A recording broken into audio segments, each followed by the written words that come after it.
Well, guys, just thanks for your welcome here today. I've just felt so welcomed.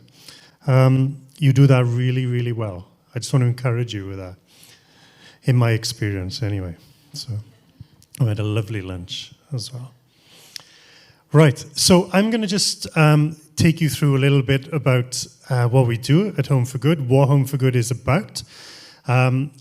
Ultimately, this is how I best describe it. Social services are here, children's services. We are here, and the church is here.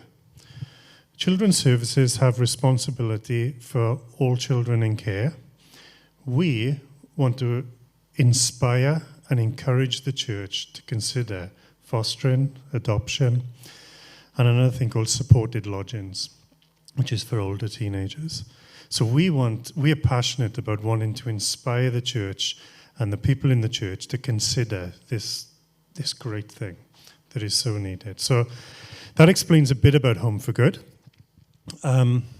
Also, just another thing of Home for Good. So years ago, when he was first being formed, he was part of the Evangelical Alliance. And part of the thinking was the Evangelical Alliance was in partnership with about 15,000 churches.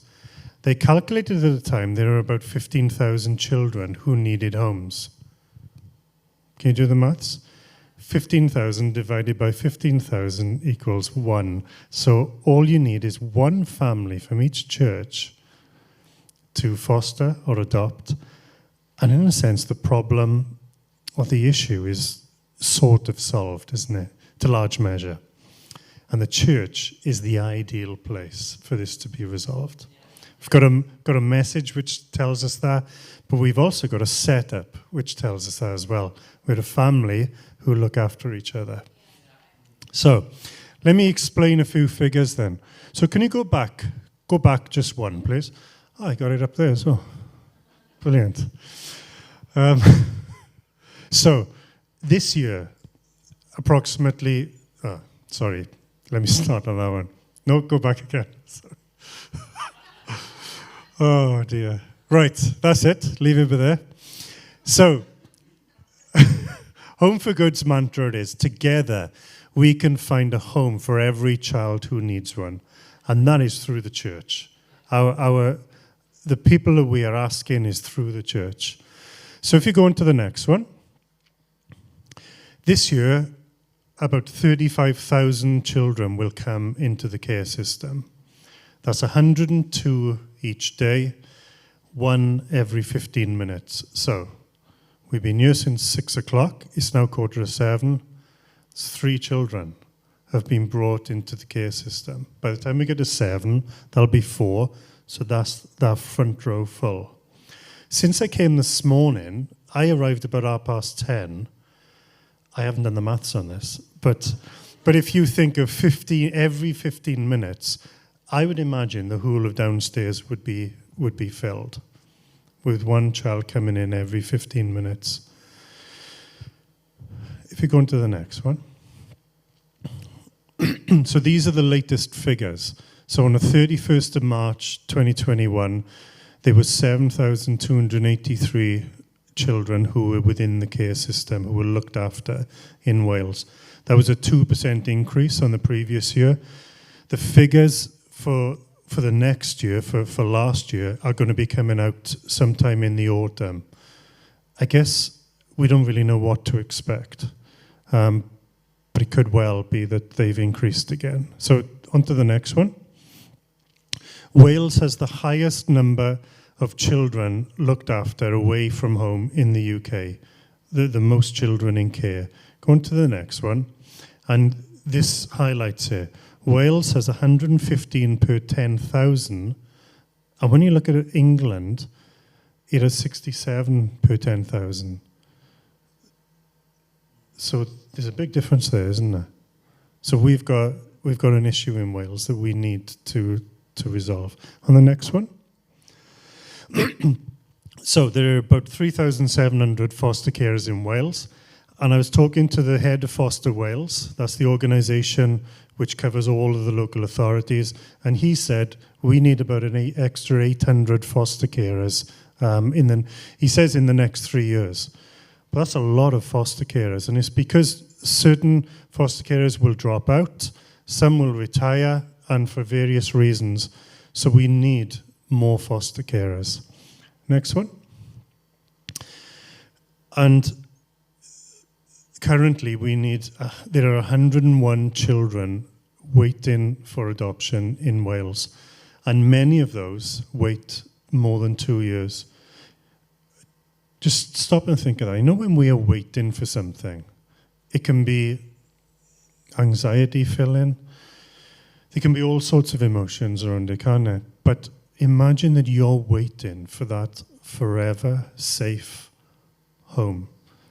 And the uncertainty, will it come? Won't it come? So I just want you to think about that, you know. Many wait for 2 years in uncertainty. Next one. But each of these figures represents a child who is made in the image of God. These are figures that are put out there. These are stats. Behind every stat is a person, is quite often a frightened child, because there's so much uncertainty in their lives. And each one of these children deserves a home where they will be loved and nurtured and enabled to thrive in life. Next one. Do you want me to say this one now, Heulwen? Or do you want to ask a question? Yeah? Okay. So let me tell you about my turning point in all of this. Because my wife, back in 2007, 2008, suggested that we foster. I didn't really get what she was on about, you know? So I said, okay, well, if you want to. And I said all this morning, so it sounds like I'm repeating myself, but you had a different crowd largely from this morning to tonight, yeah? So, right, okay, so this is new to most of you. So she says this, and I said, well, I'll support you in it, which is absolutely ridiculous, isn't it? You get a child into your home, you can't just support, you're in. You're in. So, like when we had our birth children, I didn't say, like, I'll support you in this. You know, I was in, you know. So anyway, we went on the journey. We were assessed, and then a sibling pair came to us in September 2010. One of them was 3 weeks old, and the other one was a year old. The 3-week-old little girl had lots of health problems, and my wife was back and forth to the hospital constantly. But this one particular weekend, she wasn't able to go. She was exhausted, my poor wife. She was absolutely exhausted. So she said, you're going to have to go. So it was the Thursday night. Well, it was the next day was Friday, the 1st of October. And this, I like to do this test. Does anybody, those who are here this morning, don't shout out the answer. Does anybody know what happened on the 1st of October, 2010? There is a clue there. Anyone? Yeah? That's right, you're sharp. That's it. Which golf? Ryder Cup. It was the Ryder Cup in the Celtic Manor. And my brother had tickets for all 3 days. And he said, I can't go on the Saturday. Do you want the ticket? Yeah, yes, please. I love golf. So she's going into hospital now on the Thursday evening. The Friday comes, she's still there. I'm saying to the doctors and nurses, do you think she'll be better by tomorrow? Do you think she'll be able to go home tonight? We don't know. I think, oh, man, this is a once-in-a-lifetime thing, you know. Go and watch the Ryder Cup in Newport. So, anyway, I get a Saturday morning, 9 o'clock, 10 o'clock, 11 o'clock, 1 o'clock arrives. I realize I am not going to the Ryder Cup. This once-in-a-lifetime thing. And this is how I was thinking. Oh, boy, you know, I've missed this. Anyway, around about that time, it was at about that time that this strong thought came into my mind, and it's never left me to this day now. But I believe it was God, And I believe, and what he was saying was, this little girl is far more important than a bunch of grown men with sticks hitting a little ball around a field trying to get in a hole. Because when you break it down, that's all it is, isn't it? I love it. And we were talking this afternoon about rugby. It's a bunch of guys running forward, passing the ball backwards. But it's exciting, isn't it? It's really exciting. But God broke it down for me. And at that point, I was in. And I was thinking, that's true. That this little girl is far more important than going to watch a game of golf. And from that moment on, I started to think, and these are the terms in which I started to think, was that I wasn't brought up, my parents are not Christians, but I was always safe. I had a good house, I had a good upbringing, and I thought every child should be entitled to at the very least, what I had. And I was finding out more and more that lots of children within the care system don't have this. In fact, it can often be frightening and unsafe. But I had this, and I thought every child should be entitled to at least this. That was it. I was in, and I've never looked back. I guess that I got this job last year, and it was my dream job. I want to just tell people about and encourage people to consider this. It's a big commitment, but boy, it's worth it. Next slide.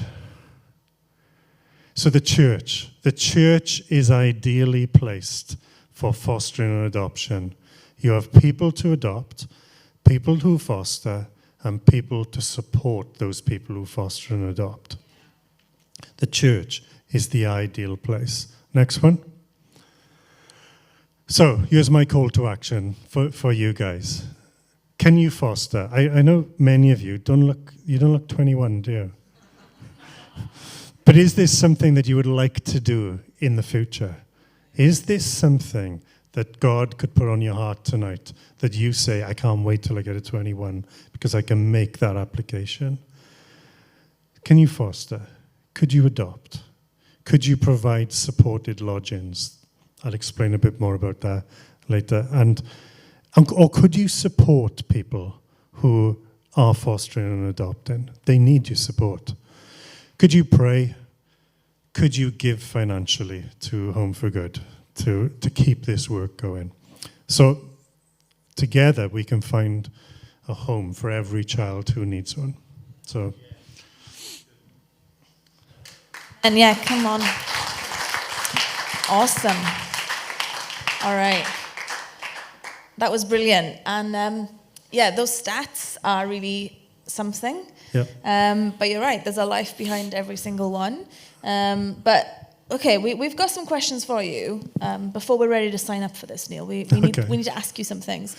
First of all, you're a parent of 5 now. 2 birth children and 3 adopted. Yeah. Can you give us some survival tips? Survival tips. The grace of God. Yeah, I guess having 5 children is a busy household, and for us they range from they're 20, 18, 13, 12, and 4. So we've got lots of age groups on the go, you know. So one of the things I guess that we've had the luxury of is 2 of our children are our birth children and 3 are our adopted children. So when we got our second pair, the brother and sister who came to us, the older 2 helped out really well. And when we got to having the last one, who was 4.5 now, I was 48 at the time. And man, having a baby in your 30s is hard. Having a baby when you're almost 50 was quite tricky. So you have lots of naps during the day. That's a good tip, yeah. Yeah, but I don't know. I guess it's making time for all of them. And I guess some things have to go, like my golf, that had to go because I need to be on hand at the house. But having fun as well, you know, and my children would say, you don't have fun with us often. But I do. I try and have a laugh with them, you know. So, I don't know. There's lots of things. There's lots of... But just enjoying them, I guess, is one thing. And I remember Rob Parsons, listening to a book by Rob Parsons. We used to listen to this audiobook over and over again. And he would say, 18 will come like that. And I just thought, no, you're kidding me. But it did. They got to 18, and you think, my daughter turned 20 in August, and you think, man, that went quick. Yeah. So make the most of it. Yeah. Yeah, and you've kind of already alluded to it with your golf, but this was really a journey for you, that you didn't start in this job and pumped for this. It was kind of a process. So, for a lot of people here, I think for a lot of Christians generally, this is a bit of a gear shift for us, because normally we think about adopting if we can't have a child. And I think this is reframing it for Christians, that actually we need to adopt not because we need a child, but because they need a parent. That actually it's our mandate, as we heard this morning, to be people of justice. And God, this is very close to the heart of God, that this is his heart, that we take care of those who are vulnerable and in need. And in our culture, looked after children are some of the most vulnerable, without a shadow of a doubt. And, so I think it's a bit of a gear shift for us. So can you walk us through, what was that process for you? What was you sort of had your lightning bolt moment there, but you'd already said yes before that. What was the journey like? Yeah, so my wife interestingly, go back a little bit further. My brother-in-law and sister-in-law had adopted 2 boys, and they ended up having 7 children in the end. So you think 5's hard. 7 was when they used to go on holidays, the church was half empty. So, but I didn't really get it. I didn't get what they had done. I thought, yeah, it's a good thing, but I didn't really get it, if I'm being honest. And then when Chris, my wife, suggested fostering, I don't know. I didn't object to it, but I thought, all right, if you want to. It wasn't really on my radar at all. But then we started going through. We went on a course, Skills to Foster. And then we went through a period of assessment. So we were assessed. That took about a year, but it took a year because there was a family issue in between. I think normally it would take about 6 months. You have a social worker come into your house practically once a week, asking you all sorts of questions about your life and that. I'm quite an open book, so I'll say I quite enjoyed the chats.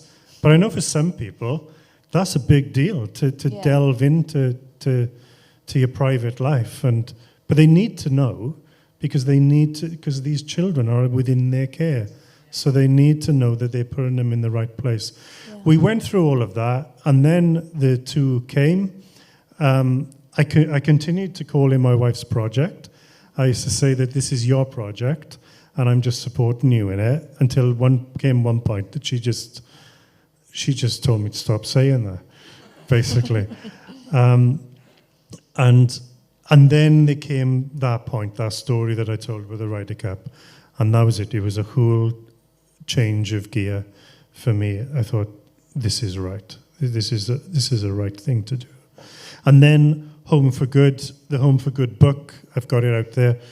The Home for Good book came out in 2014, and I read that, and then I was in with Home for Good then. So that this job became a passion of mine. And then I got this job last year. It was advertised, and I thought, well, I need to go for it, So that's part of my journey. Yeah, great. And I think that's encouraging that, God couldn't take you on the journey. That, I think often this is kind of a bit of almost a tricky conversation, a difficult job for you, because when we do compassion, we were chatting about this earlier, when you do Compassion Sunday, it's very sort of immediate. That, we can say we've sponsored 10 kids today, and Ruth Morgan, remember, she told us the stats of how much money we'd given, how many meals that covered, and it was very kind of instant. But this is a bit more of a slow burn, isn't it? We're not going to walk out of here and say we've adopted 10 children today. It's not that instantaneous. But I think, I love that God is gentle with us, and that he kind of takes us by the hand and takes us on the journey a little bit. And I guess, that's really the prayer and the hope for today, is that some seeds are sown, isn't it? Yeah. And I think it is, like, one of the things that we do within Home for Good, if you wanted to do this, use the card. I'm out on the side there, so you can complete it. But for anybody who's interested, even mildly interested, our inquiry team will take you on a journey. So if you're mildly interested and say, look, I'm just thinking about this, thinking through this, I don't know if this is for me or whatever, but no question is off mark. And then they will take you on a journey. And we talk in Home for Good a lot about journeying with people. Yeah. So like I was on a journey, but I didn't have Home for Good to help me along, to answer those questions and that. But it is a journey. And, there are times when, let me be blatantly raw here, that I often think, why don't people do this? It's in the Bible. Why don't people do it? And then, as I'm, I guess, in a sense, pointing at people, there's three, metaphorically speaking, there are three fingers pointing back at me, and God is saying, you didn't get it. Yeah. You didn't get it until your wife mentioned it. It took your wife mentioning to what you now so obviously see in the Bible, but you didn't see it. Yeah. So God is gentle with us. He was gentle with me. He led me kindly, and then Ryder Cup time, one of the most precious things. You know how we hold on to things so preciously? I've got to be at this event. I've got to be at this event. I've got to be at Wales playing England. Although I don't go anymore because the tickets are too expensive. But you've got to be at these events, and you hold them so tightly, and they're gone in a matter of no time at all. Whereas God said, this is what matters. Yeah. This little girl matters. People matter. Yeah. So I went on a journey, and God was kind. He was gentle with me. Yeah. So, yeah. Yeah, and in Jesus' name, you're going to have the most beautiful golf course in heaven, Maybe Jesus will hit the ball with a stick with you. Who knows? Kick. He's got a new version of golf. That's foot. No, that's what's football. that called? Okay, sorry. Football. Foot golf. Oh, that is a thing. Foot golf. Oh, yeah. I thought I invented something. Someone beat me to it. Sad times. Awesome. Well, okay. Can you tell us maybe, some of the highs? Like, what have been the unexpected highs of this journey for you? I think there's a few things. So I think one of the highs is how God just meets you in this place, and so actually, let me put it like this. So when we had our birth children, I was 33 and then 35, almost 36, having our last one, Libby, and this sounds dreadful, but I bet most parents think this. So I'm just going to say what you were probably thinking. So it's a dangerous job, isn't it? But I thought, right, in about 15 years or 16 years, we'll be able to, perhaps me and Chris will be able to go for a weekend away, or we'll have our freedom back again. You're laughing too hard there, Alan. You've thought this thought. Yeah. So we'll have our freedom back. Next thing you know is when they're 8 and 6, we've reset to a 1-year-old and a 3-week-old. Right, okay, we're going to have to push that back now. And then how many years later? A few years later anyway, we have another one. So we pushed it back again. So we've got a 4.5-year-old now. So I'm 53. So I'm thinking by the time I'm 70, I may be able to get my life back. But I think what God has told me, part of what he's taught me is, this is your life. Yeah. This is your life, looking after. This is what I intend for you. It is a sacrifice at times. Life won't be easy. Jesus doesn't promise us an easy life, does he? Our Western world promises us an easy, joy-filled life. But Jesus doesn't. Jesus doesn't promise us that. But having said that, I think he has helped me to grow in this, that actually this is important. Whereas I didn't really see that a number of years back. I thought gaining more independence from the children, in a sense, was what the aim of life was. But he said, no, actually looking after them is. So what was the question again? I don't know, but I can feel the conviction in the room right now. the highs of parenting. But yeah, that I guess that it's not a means to an end. It's the end in itself to just have these kids and love them. And yeah, but it is hard because there are times when I think I wish I could just go and play golf every week, Yeah. But you can't, or maybe you can in some ways. But what was the other thing as well? There was another thing. So I remember there was a time a few years back where Chris had taken the older two girls. They'd gone to some craft fair. And I thought, well, I don't want to go to that because Chris knits and crochets and all of that. So me and the other two, so we adopted them then. So we fostered them and then adopted them. And me and the other two went to Cardiff and we went to Pontcanna Park and then I said, should we walk into town? Should we go and have a McDonald's? And then we walked into town, had a McDonald's, and then we walked back up the side of the river. And then we came back and it came on. I thought, that's fabulous. And one of the things that I've really enjoyed about those two is I love spending time with them.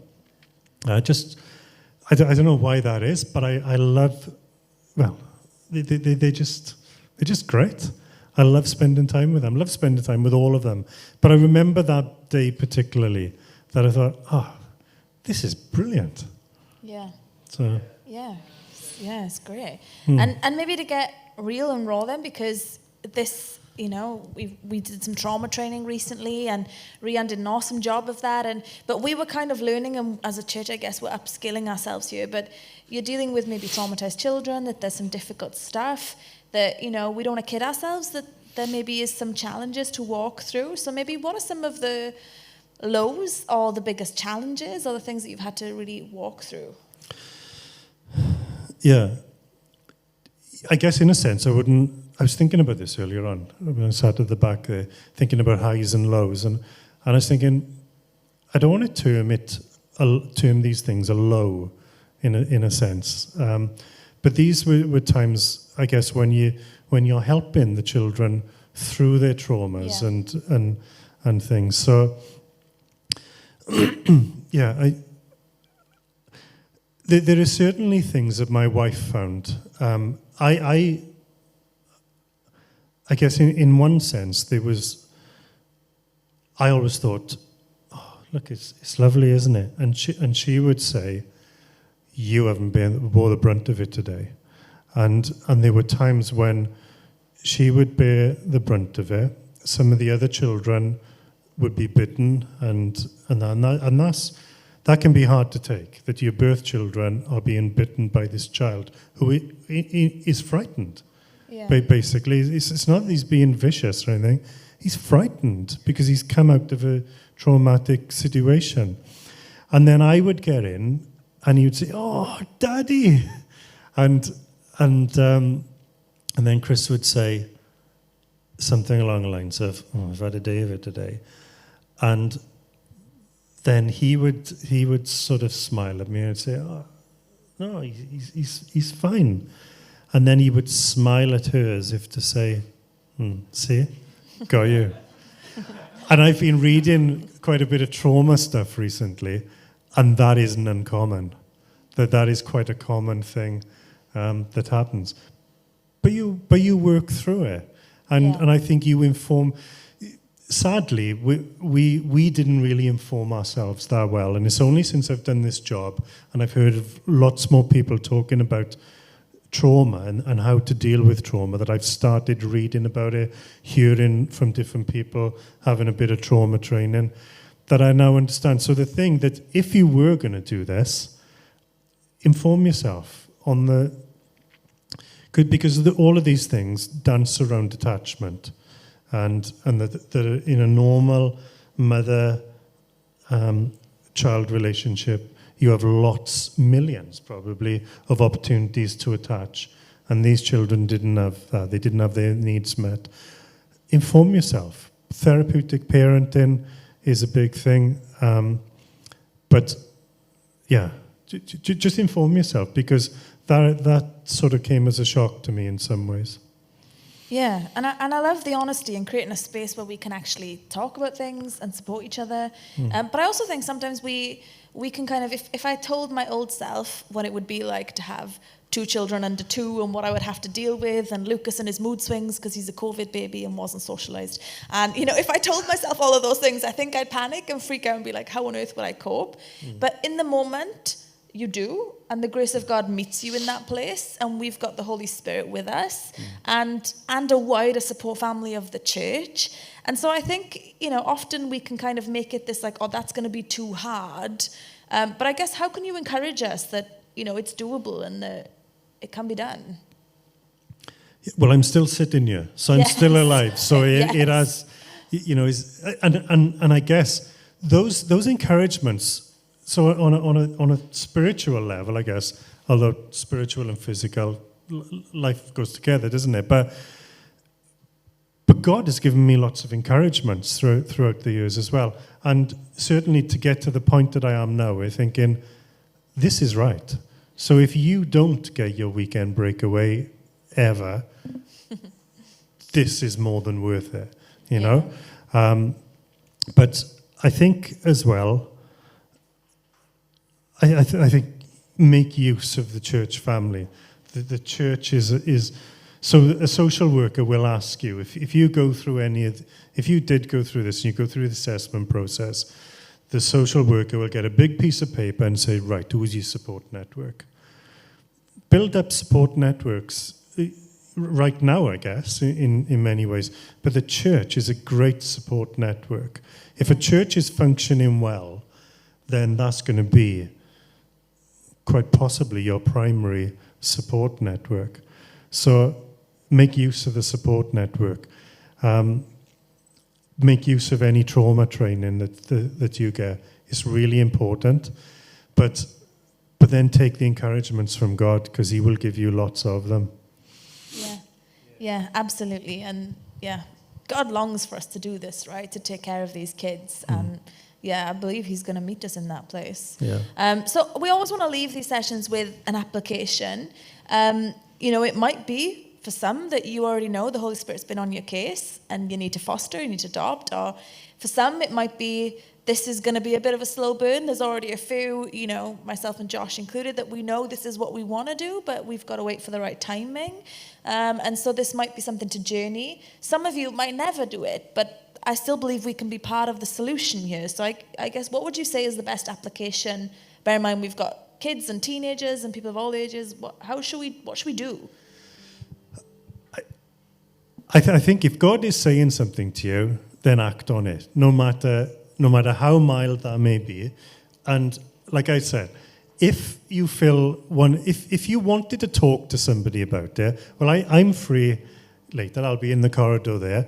But if you want to go on a bit of a journey, and no question is off the mark, is journey with our inquiry team. They're great, and they will just take it at your pace. And if you say at the end of the day, actually, I don't think this is right for me, that's fine. But think of what exactly is your place, because it could be that God is saying, I want you to foster. It could be he's saying, I want you to adopt. But I was thinking this morning, as I was standing out there, if everybody here came and said, I want to foster, I want to adopt, in many ways that would be great. But the thing that occurred to me was, well, who would support those people then? Because you'd all be in on the deep end, so to speak, But if God is asking you to do something, no matter how scary, he will equip you. And I think that's what I've found anyway. Slowly but surely, God has equipped and equipped and equipped and equipped. I think ask God, what is it that and if you think he's saying something that is going to send you way out of your comfort zone, that's what he does. Yeah. So. Yeah, and he meets us in that place, right? Yeah, absolutely. He doesn't just send you out, he meets you in that place, Yeah, I love that. So I guess we're going to listen to the Holy Spirit. We're going to ask him. We're going to respond to the nudges. Maybe the application is you need to grab Neil and you need to fill in one of these forms. And maybe it's just us being open to saying, do you know what, whichever one of us goes first here and fosters or adopts, when that child comes into this family, that we're like, this is our kid, this is our family, that we will do meal trains or mow the lawn or babysit or whatever, that it's just we're gonna get into the thick of it, and just it's real life, right? But I think those moments are so holy where we just take care of one another, And just on the back of that, what you said there is, I've thought increasingly about, like I remember talking to some friends of ours who were in a church where this lady, she was my hero at one point.